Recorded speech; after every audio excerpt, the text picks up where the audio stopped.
নিয়মীয়াকৰণ যেনেকেই নহওক, যি কৰিয়ে নহওক, মই সেই ঘৰলৈ যাম। 11 বছৰ হৈ গ'ল। আমি 11 বছৰ আমাৰ যদি বেতন সুৰক্ষা নহয়, কাৰোবাৰ লোন আছে বহুত বেছি, কাৰোবাৰ বয়স গ'ল, সেই মানুহসকলৰ কি হ'ব? এই দাবী মানিবই লাগিব, এই দাবী মানিবই লাগিব, দাবী নামানি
যি হৈছে ভালৰ কাৰণে হৈছে বুলি ধৰি লওক। আজি যদি আমি গম নাপালোহেঁতেন যে আমাক কিদৰে নিয়মীয়াকৰণৰ নামত একোটা টুপি পিন্ধাব বিচৰা হৈছে, তেন্তে হয়তো আজিও আমি গুণগান গাই থাকিলোহেঁতেন যে আমাক নিয়মীয়াকৰণ কৰিব কৰিব কৰিব। ভাল হ'ল আমি সকলোৱে গম পালো যে আমাক নিয়মীয়াকৰণ কৰা নহয়, নতুন নিযুক্তি দিয়াৰ এক পৰিকল্পনা কৰা হৈছে। আৰু যি পৰিকল্পনাৰ আমি সকলোৱে বিৰোধিতা কৰিছোনে ছাৰ বাইদেউসকল? কৰিছোনে? একেবাৰে পিছফালে কিন্তু মাত অহাই নাই। কৰিছোনে? আমাৰ কণ্ঠ এনেকুৱা হ'ব লাগিব যাতে আজি আমাৰ লগত উপস্থিত নথকা 25,000 শিক্ষকৰ ঘৰলৈকে, পৰিয়াললৈকে এই কণ্ঠ গৈ পায়। আমি এই ব্যৱস্থাৰ বিৰোধিতা কৰিছোনে? 2012 চনৰ পৰা 11টা বছৰ কৰ্মৰত শিক্ষকসকলৰ ন্যায্য প্ৰাপ্যৰ পৰা বঞ্চিত কৰি 2021 চনত নিযুক্তি পোৱা সেইসকল শিক্ষকৰ লগত আমাক মিলাই একেলগে নিয়মীয়াকৰণত যি পদ্ধতি অৱলম্বন কৰিবলৈ বিচৰা হৈছে তাক আমি জানো মানি ল'ম? সেয়া জানো যুক্তিসংগত হ'ব? কেতিয়াও নহয়। সততে কোৱা হয় যে কেজুতীৰ্ণ শিক্ষকসকলক সৰ্বশিক্ষাৰ অধীনত নিযুক্তি দিয়া হৈছে আৰু সৰ্বশিক্ষা ছ'চাইটি এক্টৰ অধীনত।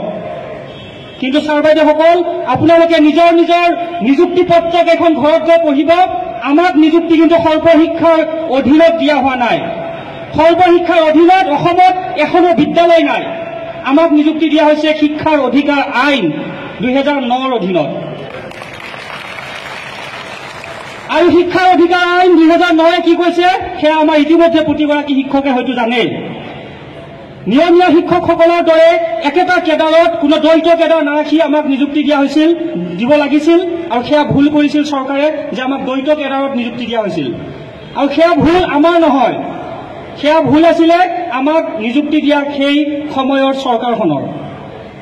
যি নহওক, যিহেতু আমি ভুল কৰা নাই, গতিকে আমি শাস্তি কিয় ল'ম?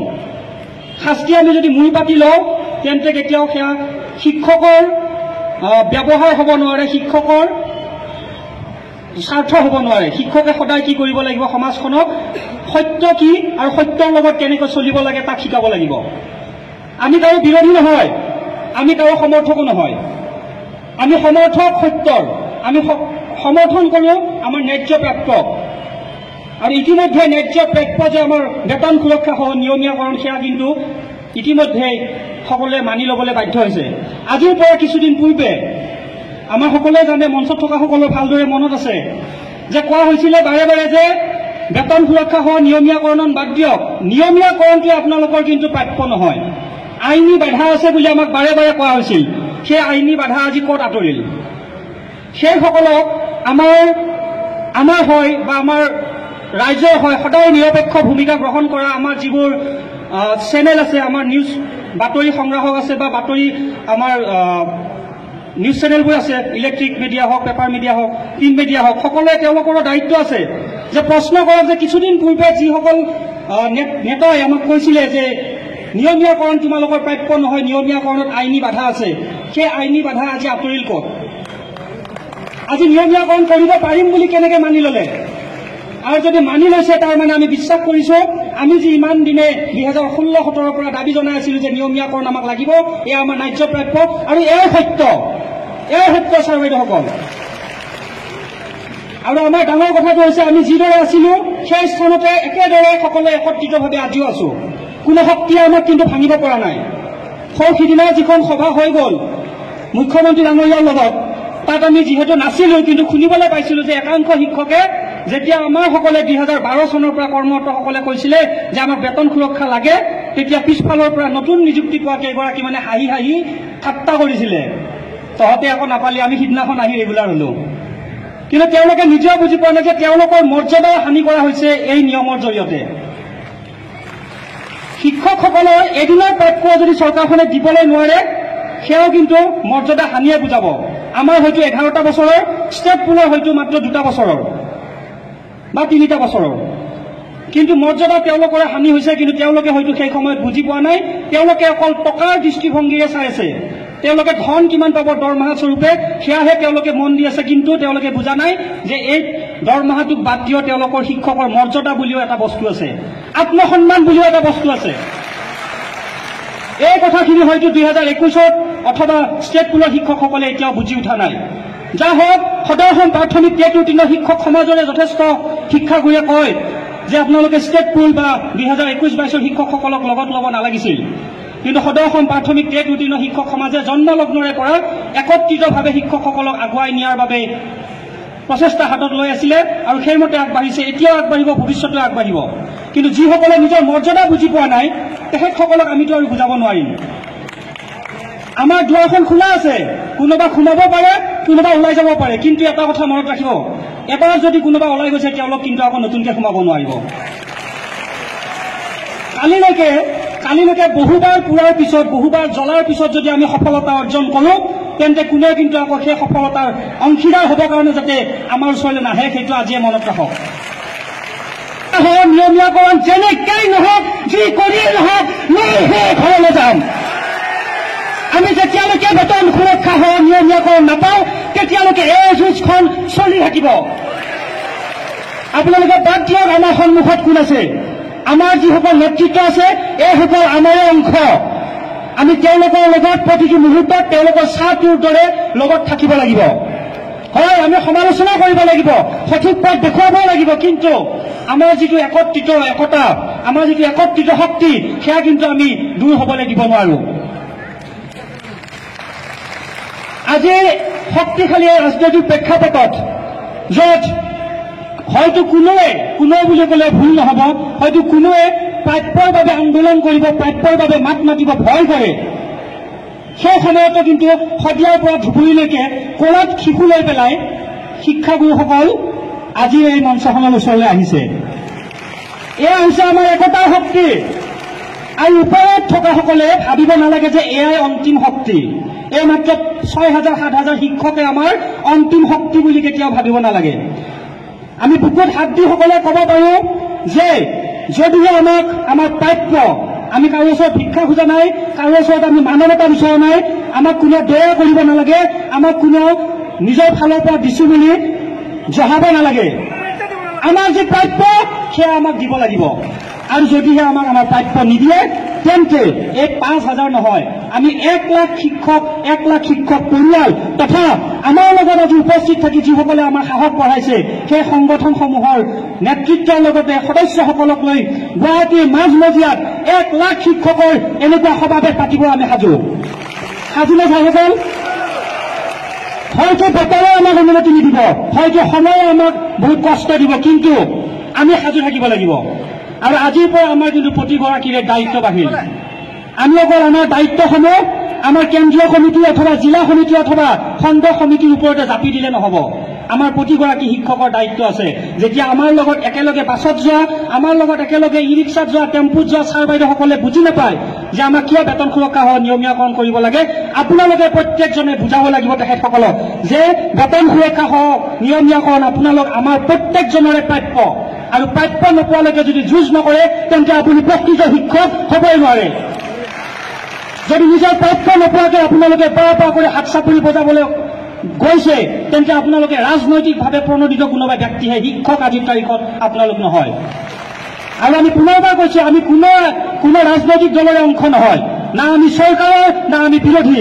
আমি সকলোৰে লগত থাকিম যিয়ে আমাৰ বাবে কাম কৰিব, সত্যৰ বাবে কাম কৰিব।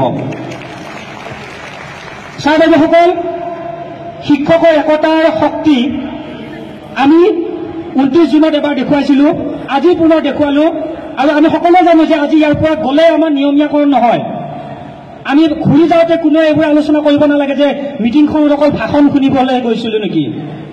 হয়, আজিৰ মিটিংখন আমি ভাষণ শুনিবলৈ আহিছো, কাৰণ এনেকুৱা ভাষণৰ, এনেকুৱা সাহসৰ, এনেকুৱা একতাৰো সময়ে সময়ে দৰকাৰ আছে। অথবা কি হ'ব, সন্ধিয়া আপোনালোকৰ মাজৰে কোনোবা শিক্ষকে ফোন কৰি ক'ব, ছাৰ মুখ্যমন্ত্ৰী ডাঙৰীয়া কৈছে যাতে আমাৰ চাগে আৰু নিয়মীয়াকৰণ নহ'ব, আমি যি পাইছো মানি ল'ব লাগিব। ইতিমধ্যে আমি যিমান খবৰ পাইছো তাৰ ভিতৰত এনেকুৱা খবৰ আছে যে কিছু সংখ্যক আনকি আমাৰ নেতৃত্বৰ খণ্ড সমিতিৰ হওক, জিলা সমিতিৰ হওক, মনবোৰ হতাশাৰে উপচি গৈছে যে আমি আৰু নাপামে নেকি, আমি যুঁজি থাকিলে কি হ'ব, আমাৰ গন্তব্যস্থলী, আমাৰ প্ৰাপ্য সঁচাকৈ নাপাম চাগে। যদি নাপাওঁ তেন্তে যি দিছে তাকে লওঁ নেকি, পৰিয়ালটোৰ কথা আছে। এই যে চিন্তাবোৰ, ঋণাত্মক চিন্তাবোৰ মনৰ পৰা আঁতৰক। যদি বুজি পোৱা নাই, বাৰে বাৰে আপোনালোকে সোধক, আমাক সোধক, আমাৰ নেতৃত্বক সোধক যে বেতন সুৰক্ষা সহ নিয়মীয়াকৰণ প্ৰকৃততে আমাৰ প্ৰাপ্য হয় নে নহয়। আৰু যদি প্ৰাপ্য হয়, তেন্তে আমাৰ ৰাজ্যখনৰ দায়িত্বত যিগৰাকী মানুহে নাথাকক, আমাৰ শিক্ষা বিভাগৰ দায়িত্বত যিগৰাকী ব্যক্তিয়ে নাথাকক, আমি সকলোকে প্ৰশ্ন কৰিম, বাৰে বাৰে প্ৰশ্ন কৰিম, আমাক নিয়মীয়াকৰণ বেতন সুৰক্ষাৰ সৈতে দিবনে নাই। তাৰ বাবে সকলোৱে প্ৰস্তুত থাকক। আৰু এটা মেছেজ আজি লৈ যাওক, যিসকলে আমাৰ এই আন্দোলনক, আমাৰ এই প্ৰাপ্যৰ আন্দোলনক বাৰে বাৰে নাকচ কৰিবলৈ চেষ্টা কৰিছিল, আজি নাম ল'বলৈ লাজ লাগে। আমাৰ এচাম শিক্ষকৰ মুখা পিন্ধা, ক'ৰবাত 100টামান বঁটা লৈ ফুৰা দুগৰাকীমান শিয়ালৰ দৰে নীলা শিয়াল বুলি শিক্ষকসকলে কি কৰিব বিচাৰে যে চৰকাৰৰ যি দিবলগীয়া দিছে আমি তাক আদৰণি জনাইছো। 4খনমান মেমৰেণ্ডাম আৰু লেটাৰ আমি দেখিছো। সেইসকলক প্ৰশ্ন কৰিব বিচাৰিছো যে আপোনালোকে নিজৰ প্ৰাপ্যটো এতিয়াও বুজিয়ে পোৱা নাই নেকি। যাই হওক, সভাপতি ডাঙৰীয়া ছুটি কৰিব দিছে, কিন্তু মই ইয়াতে আহিছো আৰু ইয়াৰ পৰা যাম এটা আশালৈ যে ইয়াত আজি এটা সিদ্ধান্ত হ'ব। আমি ইয়াতে অন্তিম পৰ্যায়ত হলেও এই মঞ্চৰ পৰা এটা চূড়ান্ত সিদ্ধান্ত যে আমি কি পদক্ষেপ ল'ম সেয়া আজি জানি যাব লাগিব ছাৰ বাইদেউসকল। আৰু আজি আমি হয়তো ইয়াৰ পিছত মঞ্চখন আমাৰ কেন্দ্ৰীয় কমিটিৰ হাতত থাকিব। তেখেতসকলে আমাৰ হয়তো প্ৰস্তাৱসমূহ বা তেওঁলোকে কি চিন্তা কৰিছে আমাক জনাব, আৰু আমি সেই মেছেজটো ৰাইজৰ মাজলৈ লৈ যাম, আমাৰ শিক্ষক বন্ধুসকলৰ ওচৰত লৈ যাম। আজি কিন্তু আমি এটা সিদ্ধান্ত লৈ যাম, আৰু সেই সিদ্ধান্ত হ'ব প্ৰয়োজনত হয়তো আমি ইয়াতকৈ শক্তিশালী ৰূপত আমি একত্ৰিত হ'ম। প্ৰয়োজনত হয়তো আমি যদি কেন্দ্ৰীয় কমিটিয়ে সিদ্ধান্ত লয়, তেন্তে হয়তো আমি গুণোৎসৱৰ দৰে কাৰ্যসূচীত সহযোগ নকৰিম। আৰু এটা কথা নিশ্চিত, অসমত পেটুটিনৰ শিক্ষকে যদি গুণোৎসৱ বৰ্জন কৰে, তেন্তে হয়তো গুণোৎসৱ চলাবই নোৱাৰিব শিক্ষা বিভাগে। হয়তো আমাৰ কেন্দ্ৰীয় কমিটিয়ে তেনেকুৱা প্ৰস্তাৱে ভাবি থৈছে। আৰু যদিহে প্ৰাপ্য ইয়াত নাপাওঁ, তেন্তে আমি দিল্লীলৈকেও যাব লাগিব। আমি আমাৰ উচ্চতম ন্যায়ালয়ৰ দুৱাৰতো আমি কিন্তু টুকুৰাব লাগিব। আমি সকলো পন্থা ল'ব লাগিব, নৰম চৰম সকলো পন্থা লৈ পেলাই হ'লেও আমি যুঁজিম, অন্তিম মুহূৰ্তলৈ যুঁজিম। আৰু মোৰ বিশ্বাস যে আমি আমাৰ প্ৰাপ্য সদায় একেবাৰে শেষত হ'লেও লৈহে আমাৰ এই আন্দোলন সামৰিম। সকলোকে পুনৰবাৰ অভিনন্দন জনাইছো, আৰু একেলগে আছো, একেলগে থাকিম। সকলোৱে এবাৰ কওক, শিক্ষক ঐক্য জিন্দাবাদ, শিক্ষক ঐক্য জিন্দাবাদ, সদৌ প্ৰাথমিক পেটুটিনৰ শিক্ষক সমাজ জিন্দাবাদ। আমাৰ বেতন সুৰক্ষা সহ নিয়মীয়াকৰণ কৰিবই লাগিব। আয়োজন কৰিছে শিক্ষক সমাৱেশ। এই শিক্ষক সমাৱেশ আয়োজন কৰাৰ মূলতে এক উদ্দেশ্য আছে, আজি চৰকাৰে বৰ্তমান ঠিকাভিত্তিক শিক্ষকসকলক চাকৰি যিহেতু নিয়মীয়াকৰণ কৰিব বিচাৰিছে, এই নিয়মীয়াকৰণ ক্ষেত্ৰত চৰকাৰে কেইটামান চৰ্ত বান্ধি দিছে যে সেই চৰ্তকেইটাৰ আচলতে বিপক্ষে এই শিক্ষক সমাৱেশটো আয়োজন কৰিছে। এই ক্ষেত্ৰত মই ইয়াত যিসকল উপস্থিত আছে ছাৰ বাইদেউসকল, তেওঁলোকৰ পৰা মন্তব্য ল'বলৈ চেষ্টা কৰিম। আৰু তেওঁলোকে যে আয়োজন কৰিছে ইয়াৰ মূল উদ্দেশ্যটো ক'ব নেকি? মূল উদ্দেশ্যটো হ'ল আমাৰ 12 চনৰ পৰা যিখিনি ঠিকাভিত্তিক শিক্ষকসকল আছিল, সেই তেওঁলোকক নিয়মীয়াকৰণ কৰাৰ কাৰণে যিটো প্ৰচেষ্টা লৈছে আমি আদৰিছোঁ, কিন্তু আমাক উইথ পে প্ৰটেকশ্যনৰ সৈতে লাগিব। যে চৰকাৰে আমাক নিয়মীয়া কৰিবলৈ গৈছে, আমি আদৰণি জনাইছোঁ। কিন্তু চৰকাৰে আমাৰ যি নীতি আগবঢ়াইছে, য'ত পে প্ৰটেকশ্যন আমাৰ নিদিয়া কথাটো কৈছে, সেইটো যাতে আমাক দিয়ক। আমি চৰকাৰলৈ এইটোৱে আহ্বান জনাইছোঁ। আৰু আমি সকলোৱে চৰকাৰক আদৰণি জনাইছোঁ। ধন্যবাদ। 12 চনৰ ক্ষেত্ৰত কোনো চৰ্ত একচুৱেলি আহিব নালাগে। আমি এটাই চৰকাৰক চৰ্ত দিছোঁ যে উইথ পে প্ৰটেকশ্যন আমাক নিয়মীয়া কৰিব লাগে। তেওঁলোকে যিটো চৰ্ত দিছে ধৰক 30 জানুৱাৰীৰ ভিতৰত অনলাইন ফৰ্ম ফিল আপ কৰি আবেদন কৰিব লাগে, সেইটো কৰিব পাৰে। আমাৰ মাজতো হেৰি আছেতো, আপোনাৰ শিক্ষকৰ হেৰি আছে যে যোনে ইচ্ছা কৰে কৰিব পাৰে, কিন্তু আমাৰ কেন্দ্ৰীয় নেতৃত্বই আমাৰ যিটো সিদ্ধান্ত ল'ব আমি 12 চনৰখিনিয়ে সেইটোৱে মানি ল'ম। আপোনাক সুধিব খুজিছোঁ, যিহেতু ষ্টেট স্কুল শিক্ষকসকলে যি চৰকাৰৰ যি সিদ্ধান্ত, এই সিদ্ধান্তক আদৰণি জনাইছে আৰু তেওঁলোকে সকলো ৰেগুলাৰ হৈ যাব।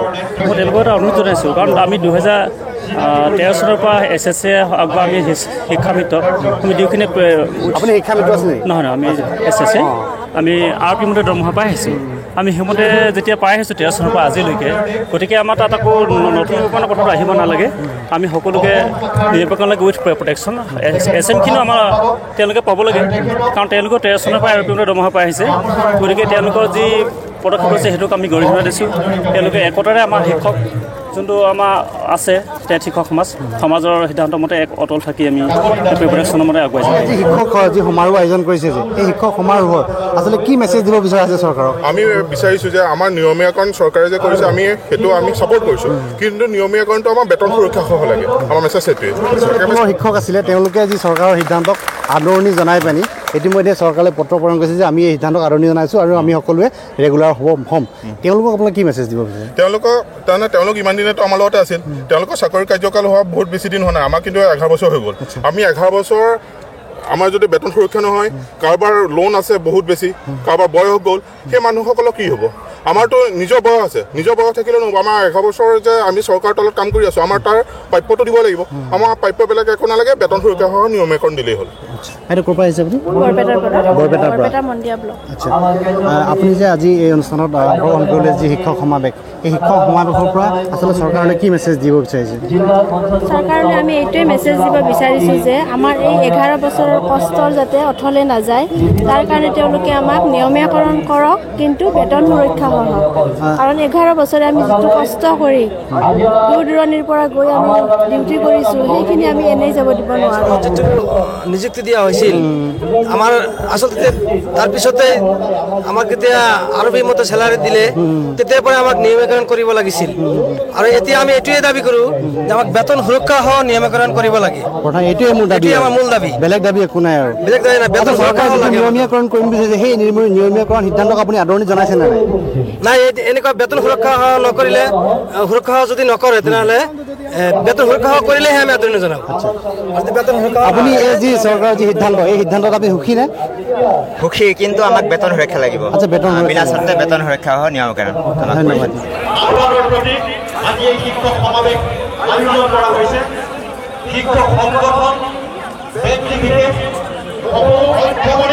আমি আপোনাক আমি নিজৰ বাবে এজন বৃহৎ সহযোগী আশা কৰিম।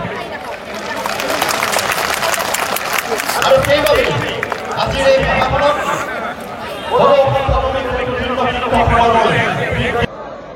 অকল প্ৰত্যাহ্বান নেওচি আমি আগুৱাম। প্ৰাপ্য আমাক লাগিবই, প্ৰাপ্য আমাক লাগিবই, এই ৰাজ্যটা আমাক লাগিবই। তেওঁলোকে বেগদাতত দিব নোৱাৰে। যে আমি কৈছিলোঁ আমিতো বেগদাতত চাকৰি বিচৰা নাই, আমি বেগদাতত চাকৰি বিচৰা নাই। আমি কৈছোঁ আমি যিদিনাখন জইন কৰিছিলোঁ, যিদিনাখনৰ পৰা RP লাভ কৰিছিলোঁ, সেইদিনাৰ পৰা আমাক লাগে নিয়মীকৰণ। আমি সেইটোৱে বিচাৰিছিলোঁ, তাৰ আগৰ পৰা বিচৰা নাইতো। গতিকে অদ্ভুত দাবী বিচৰা নাই। চৰকাৰে তাকে প্ৰকাৰে ৰাইজক কিন্তু বিভিন্ন ধৰণে ক'বলৈ চেষ্টা কৰি আছে যে তেওঁলোকে তেওঁলোকৰ ঠাইত তেওঁলোকে মানে সম্পূৰ্ণ ৰাইট আছে। কিন্তু আমাক কেনেকৈ নিযুক্তি দিয়া হৈছিল, সেই নিযুক্তিটো কেনেকুৱা পদ্ধতিত হৈছিল? আপোনালোকে চৰকাৰৰ যিটো নিয়মীয়াকৰণৰ সিদ্ধান্ত, এইটো আমি কোনো পৰ্যায়ে শিক্ষক সমাজে মানি ল'ব পৰা নাই। কিয়নো আমি সুদীৰ্ঘ 11 বছৰ এই শিক্ষা জগতৰ লগত জড়িত হৈ আছোঁ। কণ কণ ছাত্ৰ ছাত্ৰীসকলক আমি শিক্ষাদান কৰি আছোঁ। এতিয়া মানে চৰকাৰে যিটো কথা কৈছে যে 2024 চনৰ 1 এপ্ৰিলৰ পৰা নিয়মীয়াকৰণ কৰা হ'ব নতুন নিযুক্তিৰে, সেইটো আমি কেতিয়াও মানি ল'ব নোৱাৰোঁ। এই যিটো অসমৰ মূল্যবৃদ্ধি সমাজখনত আমাৰ যিটো দৰমহাৰ গাঁথনি সলনি হৈ মানে প্ৰায় 12-13,000 টকা হ্ৰাস কৰাৰ যিটো এটা সিদ্ধান্ত সেইটো আমি কোনোপধ্যে মানি ল'ব নোৱাৰোঁ। এইটো আমি চৰকাৰক পুনৰ বিবেচনা কৰাৰ কাৰণে আমি শিক্ষক সমাজৰ পৰা কাটৰ অনুৰোধ জনাইছোঁ যে আমাৰ বেতন সুৰক্ষা সহায়ে নিয়মীকৰণ কৰা হওক। আমাৰ যি প্ৰাপ্য এই প্ৰাপ্য দাবীটো আমাক দিয়ক। বেতন সুৰক্ষা আমাৰ এটাই দাবী, বেতন সুৰক্ষা মানে নিয়মীকৰণ, আৰু এইটো আমাৰ প্ৰাপ্য আৰু প্ৰাপ্যটো তেনেকৈ দিব লাগে। শুনিলে আমাৰ সুৰক্ষা ডেকা ছাৰে যিটো ক'লে যে এই সমাৱেশৰ জৰিয়তে মানে আজি আমি মানে এটা পণ ল'ম যে ইয়াৰ পিছৰ পৰ্যায়ত আমি কি সিদ্ধান্ত ল'ম। এতিয়ালৈকে আমি মানে সমাজৰ আণ্ডাৰতে চলি আছোঁ, সমাজে যি কয় সেইমতে চলি আছোঁ, আৰু ভৱিষ্যতে সমাজৰ নিৰীক্ষতে আমি চলি যাম। কিন্তু 30 জানুৱাৰী ডেডলাইন এটা দিছে, সেই 30 জানুৱাৰী ডেডলাইনৰ পিছত কি কাৰ্যপন্থা হাতত লোৱা হ'ব? সময়ে ক'ব। আচ্ছা, 30 জানুৱাৰীৰ পিছত দুটা অপশ্যন দিয়া হ'ব যে আপুনি ৰেগুলাৰ কৰিব বিচাৰে, এবে য়েছ ন', কোনটো অপশ্যন আপুনি চেঞ্জ কৰিব? ডেফিনেটলি আমি যিহেতু ইয়াতে আহিছোঁ ছাপৰ্টত আছোঁ, আমিতো মানে বেতন সুৰক্ষা নিয়মীকৰণতে চাম, আৰু লগতে মানে অপশ্যনটো মানে আমি যিখিনি দিছে সেইখিনিৰ পৰা আৰু অলপ বেটাৰ কৰাৰ কাৰণে চেষ্টা কৰিম। আৰু বেতন সুৰক্ষা নিয়মীকৰণ নকৰে তেতিয়াহ'লে প্ৰতিটো পলে পলে অসমৰ প্ৰাথমিক শিক্ষক সমাজে আন্দোলন কৰিবলৈ বাধ্য হ'বলৈ আহিব। এইটো জিন্দাবাদ। গতিকে দুখৰ বিষয়ে শিক্ষকসকলক লৈ আৰু কিমান খেল খেলিব। যোৱা 2022 চনৰ 21 ডিচেম্বৰ তাৰিখে অসমৰ শিক্ষামন্ত্ৰী ডাঙৰীয়াই আমাক আলোচনালৈ মাতিছিলে, আৰু সেই আলোচনাতে আমি আটাইকেইটা সংগঠন একেলগে লগ হৈছিলোঁ। আমাৰ অসম ৰাজ্যিক প্ৰাথমিক শিক্ষক সন্মিলনীৰ অধীনত আমি উত্তীৰ্ণ শিক্ষক সমাজ, ষ্টেট স্কুল শিক্ষক সমাজ আৰু বড়ো শিক্ষক সন্থাৰ আটাইকেইগৰাকী প্ৰতিনিধি তেওঁলোকৰ লগত একেলগে মিলিত হৈছিলোঁ। আৰু সেইদিনাখনেই আমাৰ শিক্ষামন্ত্ৰী ডাঙৰীয়াই ঘোষণা কৰিছিল, আমাক প্ৰতিশ্ৰুতি প্ৰদান কৰিছিল যে অসমৰ ঠিকাভিত্তিক শিক্ষকসকলক নিয়মীয়াকৰণ কৰা হ'ব।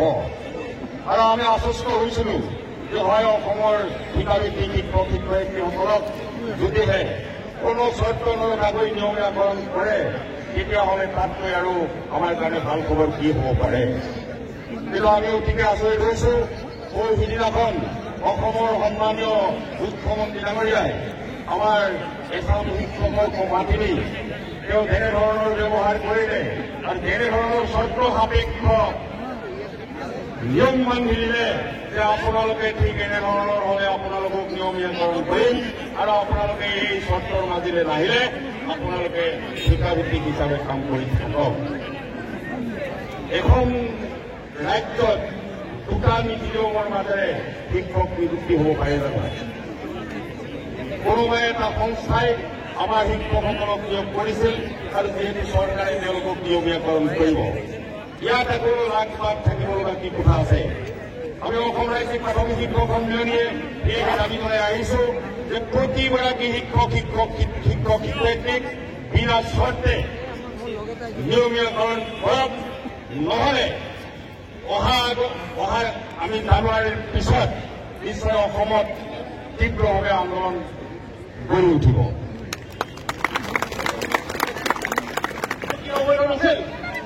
আমাৰ যদি নিযুক্তি প্ৰক্ৰিয়া অবৈধ যিমানবিলাক ইলেকশ্যন হৈ গ'ল, প্ৰতিটো ইলেকশ্যনে অবৈধ, প্ৰতিটো ইলেকশ্যনে অবৈধ ব্যক্তিক কেতিয়া চৰকাৰে ইমান এটা দায়িত্ব দিব নোৱাৰে আমাক কিয় দিছিল?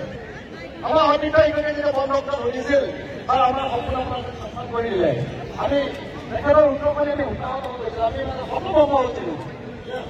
হিমন্ত বিশ্ব শৰ্মা নামেৰে এজন মুখ্যমন্ত্ৰীয়ে ইমান সকল শিক্ষকক এনেদৰেই কথা ক'ব পাৰেনে? গতিকে আমি হ'ব পৰা নাছিলোঁ, অসমৰ বিভিন্ন জেগাৰ ফোন আহিছিল, হ'ব পৰা নাছিলোঁ, আমিও হ'ব পৰা নাছিলোঁ। গতিকে আমাক যিটো পৰিৱেশ হয় তেওঁলোকে ঠেলি লৈ যাবলৈ চেষ্টা কৰিছে, আমি প্ৰতিৰোধ কৰিম, আমি প্ৰতিৰোধ কৰাৰ বাহিৰে আমাৰ উপায় নাই। তেতিয়া আৰু আমাৰ উপায় নাই, তেতিয়ালৈকে তেওঁলোকে যি কৰে কৰিব পাৰে, আমি কি ঐক্যবদ্ধ হৈ থাকিম আৰু আমাৰ কাম চিনাকি হোৱাকৈ আমি বুজি থাকিম। আৰু নিজে আৰু আমাৰ শিক্ষকসকলক তাৰ আগতে আমি অসম চৰকাৰক এটা আহ্বান জনাব বিচাৰিছোঁ, এই সকল শিক্ষকসকলক প্ৰতিক্ৰিয়া নকৰিব। আপোনালোকে আন্দোলনকাৰী নহ'ব, আন্দোলনকাৰী হ'বলৈ বাধ্য হ'ব, ল'ৰা ছোৱালীসকলক আহ্বান কৰা হওক, তেওঁলোকে যদি ন্যায্য পাপ সেই পাপটো তেওঁলোকে দিয়ক।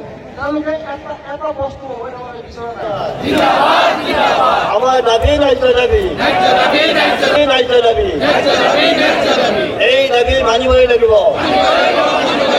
এই দাবী মানিবই লাগিব দাবী নামানিলে আমি শান্ত নহওঁ দাবী নামানিলে আমি শান্ত নহওঁ ধন্যবাদ চৰকাৰক জনাই দিয়া যে আমি তেওঁ যিটো অপশ্যন দিছে সেই অপশ্যনটো আমি মানি নলওঁ কিন্তু আপোনাৰ যিটো আমাক কৈছে যে নিয়মীয়াকৰণ কৰিম বুলি সেইটোত আমি তেওঁক সমৰ্থন জনাইছোঁ কিন্তু এই নিয়মেৰে নহয় নতুন নিযুক্তি সমৰ্থন নতুন নিযুক্তিৰে নহয় সম্পূৰ্ণ আমাক বেতন সুৰক্ষা সহ 12 চনৰ পৰা আমাক যিটো অৰ্হতা সেই অৰ্হতাৰ ভিত্তিত যদি নিযুক্তি দিয়ে আমি সেইটোতহে আপোনাৰ মানি ল'ব বিচাৰোঁ ইতিমধ্যে জনাই দিছে যে কোনো পধ্যেই এই বেতন সুৰক্ষা সহ নিয়মীয়াকৰণ কৰিব নোৱাৰি আৰু চৰকাৰে জনাইছে যে তেওঁলোকৰ যি এজিৰ বাধা বিষয়ে ইতিমধ্যে আমাৰ সভাপতি মহোদয়ে জনাইছে যে কোনো বাধা নাই তেওঁলোকে এটা বাহানা বনাই আছে মানে ক্ৰিয়েট কৰি আছে শিক্ষামন্ত্ৰীয়ে আপুনি এই শিক্ষামন্ত্ৰী কি ক'ব আমি এইটোৱে বিচাৰোঁ আপোনাৰ বেলেগ চৰকাৰে বাহিৰৰ চৰকাৰে যদি পাৰে আমাৰ চৰকাৰেও চাগে পাৰিব সদিচ্ছা থাকিলে কৰিব পাৰে সদিচ্ছা নাই বুলিহে আমি এতিয়া ভাবিছোঁ যদি সদিচ্ছা থাকিলেহেঁতেন ইমান দিনে ধৰক আমাক এইটো সুবিধা দিলেহেঁতেন চৰকাৰে যিটো নিয়মীয়াকৰণ সিদ্ধান্ত যিটো প্ৰচেছত লৈছে সেইটো সম্পূৰ্ণ মই ভুল বুলি ক'ম সেইটো আমি আশা কৰোঁ হয় আমি সকলোৱে নিয়মীয়াকৰণ বিচাৰি আছোঁ আমি সুদীৰ্ঘ 12 চনৰ পিছৰ পৰা আমি চৰকাৰক নিয়মীয়াকৰণৰ বাবে আহ্বান জনাই আছোঁ বা বিভিন্ন সময়ত আমি প্ৰতিবাদী কাৰ্যসূচীও গ্ৰহণ কৰিছোঁ আমি এতিয়ালৈকে চাওক আমি 11 বছৰ ভৰি এতিয়া 12 বছৰ কাম কৰি থকা হ'ব SSA গতিকে এতিয়া যদি আমাক ৰেগুলাৰ কৰি নতুন নিযুক্তি দিয়ে সেইটো কেনেকুৱা বস্তু আপুনি কওকচোন এইটো এটা যুক্তি হ'বনে চৰকাৰৰ যিটো এতিয়া আমাৰ শিক্ষামন্ত্ৰী বা আমাৰ মাননীয় মুখ্যমন্ত্ৰীয়ে যিটো ব্যৱস্থা লৈছে যে আমি নিয়মীয়াকৰণ কৰিম কিন্তু তেওঁলোকৰ চাকৰি নতুন নিৰীক্ষৰ দৰমহা হ'ব অৰ্থাৎ নতুন নিযুক্তি হ'ব অৰ্থাৎ আমি 12 বছৰ পিছুৱাই যাম আমাৰ দৰমহা প্ৰায় ধৰক 30% বা 40% কমি যাব গতিকে আমি ঘৰ সংসাৰ আমাৰ শিক্ষকবিলাকে কেনেকৈ চলাম চবৰে এটা বাজেট থাকে নিশ্চয় তাৰপিছত আমি জ্যেষ্ঠতা হেৰুৱাম আমাৰ সন্মানৰ কথা থাকিব মৰ্যাদাৰ নিশ্চয় হানি হ'ব গতিকে এই ব্যৱস্থাটোক আমি সম্পূৰ্ণভাৱে অস্বীকাৰ কৰিছোঁ বা আমি অসন্তুষ্ট হৈছোঁ আৰু সেইকাৰণে আজি আমি গোটেই আমি 12 চনৰ পৰা আদি কৰি বা 17 চনতো যিবিলাক মানে SSA নিযুক্তি হৈছিলে আমি সকলোবিলাকে আজি শিক্ষক সমাৱেশ কৰিছোঁ আমি এটা চৰকাৰক মেছেজ দিব বিচাৰিছোঁ যাতে চৰকাৰে আমাৰ কথাখিনি যিখিনি ন্যায্য দাবী এইটো এটা প্ৰাপ্য আমি 12 বছৰ সুদীৰ্ঘ দিহিঙে দিপাঙে নদী পাৰ হৈ তেনেকুৱাকৈ কাম কৰি আছোঁ আৰু আমি এইবিলাক ৰাইট টু এডুকেশ্যন এক্ট 2009 সম্পূৰ্ণ অৰ্হতা থকাকৈ আমাক নিযুক্তি দিছিলে গতিকে সেই সময়ত আমি চবেই আমি মাননীয় মুখ্যমন্ত্ৰী ডাঙৰীয়াক শলাগ লৈছিলোঁ কিন্তু এতিয়া তেওঁ যিহেতু যিখিনি কৰিবলৈ ওলাইছে সেইখিনি নিশ্চয় আমাৰ কাৰণে ন্যায্য নহ'ব গতিকে তেওঁ কথাখিনি বিচাৰ কৰক যে আমাৰ এই 15-20 হাজাৰ টিচাৰক নিশ্চয় ন্যায্য প্ৰাপ্তি তেওঁক আদায় দিয়ক